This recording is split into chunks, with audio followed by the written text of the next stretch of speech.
Afternoon YouTube, my name's Philip, and today I'm sitting here. I want to talk to you about my 2023 MV Agusta Superveloce S.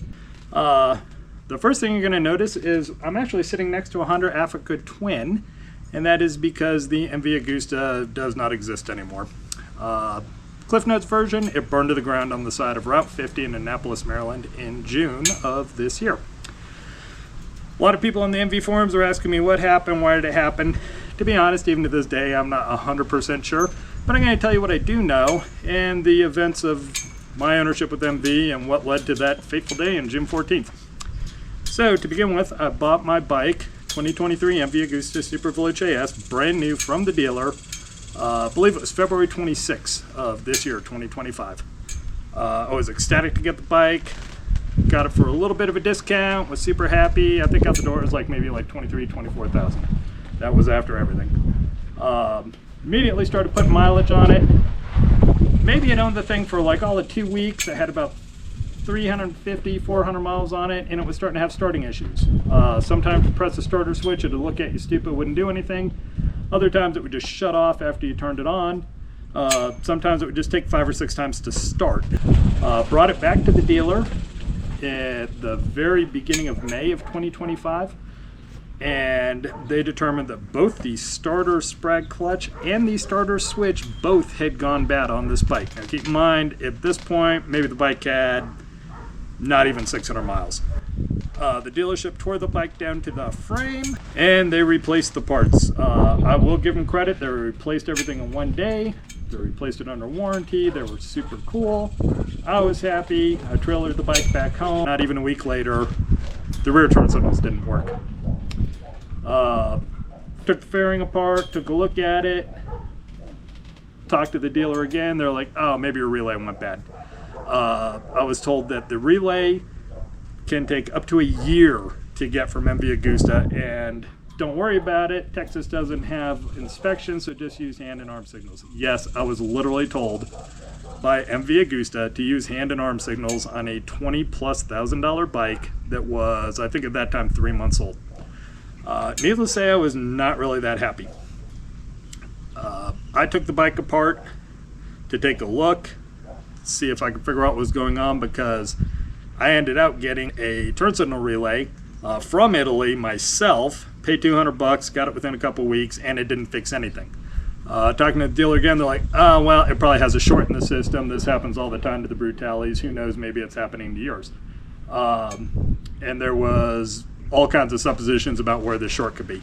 So I took the bike apart again. Matter of fact, that's when I made the video of how to take apart your MV Agusta, step by step. And I was looking for a wiring short. I never did find it. Put the bike back together. Drove it another 300 miles. Okay, this is a key phrase on all of this. From the time the dealership took the bike apart and put it back together, it drove 450 miles. From the time I took the bike apart and put it back together, it drove another 300 miles. Which brings us to our fateful day.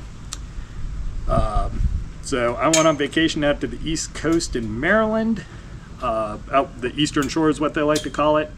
And we got there, and the first day I was there, I drove maybe 100 miles. It was all backcountry roads, like high speed, basically the stuff you see on YouTube videos, people, like trying to drag an E, driving fast, beautiful scenery. My kid, brought his Z900, we went out, we had a great time. And like I said, put about 100 miles on the bike. The next day, we went to the Fastlane D event that he had in Falls Church, Virginia. It was his Washington, D.C. get-together. We left from Cambridge, Maryland to go out to Falls Church. It was about 110 miles each way. It was extremely humid that day. It was very hot. It was in the mid-90s, 90+% humidity. The suck part is, it's when they were having the military parades in D.C., so there were all kinds of protesters.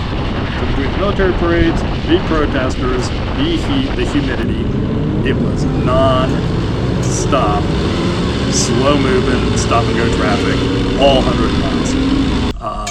It took us like 2.5 hours to get to Falls Church. When we got there, bike was hot, we were hot. The event was really awesome. I have another video, I'll post a link up to it. Had a great time at it. People were super cool. Dylan, aka Fastlane D, he was super cool. We had a great time, stayed a couple hours, but then we bolted because it was supposed to thunderstorm and we wanted to get back where the storm started. We got back, we got stuck in stop and go traffic. We got held up for like 45 minutes for an accident. It was actually somebody in an R1 got in a wreck with somebody else, totaled it. The only reason I know it was an R1 is because I could see part of the front fairing and it said R1. As we were driving back, it was like the bike was becoming increasingly uncomfortable to ride. It was getting hot, and I mean stupid hot. Like, it felt like somebody had put a furnace underneath my butt when I was on this bike. And that really, I think, is what precipitated everything that came after. So this bike got just retardedly hot. I never got the overheat warning that MV Agusta says you should get. Now keep in mind, these MV Agustas, Superveloce, you spend well over 20 grand. They don't put a fuel gauge in it. They put this elaborate warning countdown when you're about to run out of. Never got the, oh my gosh, your stuff's about to explode, pull over on the side of the road. So it was stupidly hot, but according to the bike, it was totally fine. Hot. I had made a decision that I was going to pull over at the next rest area, gas station, whatever, because it was just absolutely uncomfortable. It was about that time I felt something wet, felt like water on my right leg. I would learn later that was gasoline. Once again, it was supposed to thunderstorm. I'm looking around, I'm like, it's cloudy, but I don't see any rain clouds. And I remember thinking to myself, I'm like, well, I don't think it's coolant because, well, it's not hot.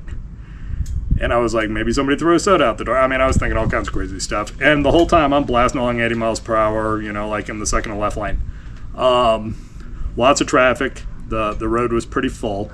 And I was thinking to myself, I'm like, you know, let's pull over, see what the heck's going on. So I started to make my way over. And of course, I don't know if you've ever driven around Washington, D.C. or even big city traffic. Everyone's a dick, all right? Let's call it how it is. So nobody wants to let you in. So I just kind of had to pick and jam my way on in without getting run over. And by the time I get over to where the shoulder is and I pick an area that's going to be safe to stop, I mean, I've probably been driving the bike another 5 minutes. The whole time the bike is running perfectly fine. Okay, it's not skipping, it's not shuddering, it's not doing nothing. Right as I pull over to the road and come to a complete stop, the entire bike bursts into flames. I had flames shot up over my head, all up the right side of my body. I was like, holy crap. I'm not gonna lie, I just kicked the bike over, jumped off the bike. At that point, I looked down and my right leg was on fire. My pants were on fire. Dropped down on the ground, rolled a couple times, looked down and realized that my pants were still on fire. And it was about that time I was like, this is not good. I don't like what's going on. Thankfully, I was wearing some Alpine Stars, full leather gloves. Man, I will like sing praises to these all day long. Patted my leg off, like so, put the flames out, looked down and realized that at this point the damage had been done. My pants had literally like melted off. I wasn't wearing leather riding pants, and 90-degree heat, I was wearing plain old pants. That's on me, that's my fault, and you know what, I paid the price for it. Thankfully, I was wearing a full leather jacket, 1.8 millimeter. It was one of those ADV ones. I'll sing praises to them too, because if I wasn't wearing that jacket, and I wasn't wearing the gloves, and I wasn't wearing the Alpine Stars riding boots, I probably would have been burned the entire half of my body. Because the jacket was singed, the gloves actually had part of my skin in them. I had to throw those away as a biohazard. It was a big old mess. But here I am, I'm looking down, I'm burned. The bike's laying on the ground on fire. Thankfully, a couple good Samaritans stopped real quick to help me out. One guy even like used his car as a shield. That was pretty wild of him.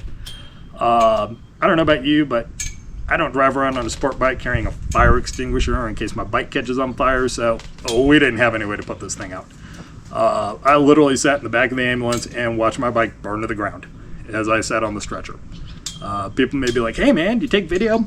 I'm gonna be honest, right after you get third-degree burns and your bike's on fire on the side of the road, the idea of pulling out your cell phone and taking video is not the top priority. Just saying. So you're just gonna have to take my word for it. But this bike, it burned to the ground. As far as I go, here's a picture of me in the back of the ambulance. You can see my leg. To be honest, you're like, meh, doesn't look that bad. Just like you're missing a little bit of skin. Here's a picture 2 days later. Yep, looks a hell of a lot worse. Here's a picture 1 month later. All right, so I ended up spending 2.5 weeks in Johns Hopkins Hospital in Baltimore, Maryland in their burn unit. I'm wearing shorts for a reason, so you can see this is skin graft. This is where the 3rd degree burns were, and it actually extends all the way down the back of the leg. This over here, this funny looking, this is where they pulled the skin graft from, and they did a 3-hour surgery and took skin from here and put it here. Highly do not recommend. So, because of the burns and the fact that my bike burned to the ground after having 3 separate issues and under 1,000 miles, I really do not recommend MV Agusta Superveloces to anyone. That's a me thing. Y'all do what you want to do, but this is my story and that's how I'm telling it. So the question is, how did it happen? Why did the stupid bike catch on fire? Once again, the dealership took it apart. I took it apart. The time from the dealership taking it apart, I drove it 400 miles. The time from me taking it apart, I drove it 300 miles. If I didn't put the fuel line on properly, they're clip connectors that hold it together. I'm guessing I probably would have had that thing pop off before 300 miles of hard riding down the road. Also, the bike drove perfectly fine after it sprayed gas on me for another 5 minutes and did not catch on fire until I came to a stop. Did a lot of thinking about it. The insurance company, they could never find a definitive cause because the bike burned so badly that it was a lump of metal. It was a total loss. They couldn't even get the odometer reading. They had to take my word for it because the TFT and computers were destroyed. I do know that the main fuel line on the Superveloce, I'll show a picture of it. It's on the left-hand side of the bike. Don't think that was a culprit. There is a fuel line that connects to the tank, to everything else. That is also centric on the left side of the bike. There is another fuel connector that connects to the fuel rail. That's more in the center of the bike. It's possible, but once again, I drove this bike for 300 miles. Now, what I really want you to note is, look where the fuel rail is. Do you notice the fuel rail is bolted on top of the airbox?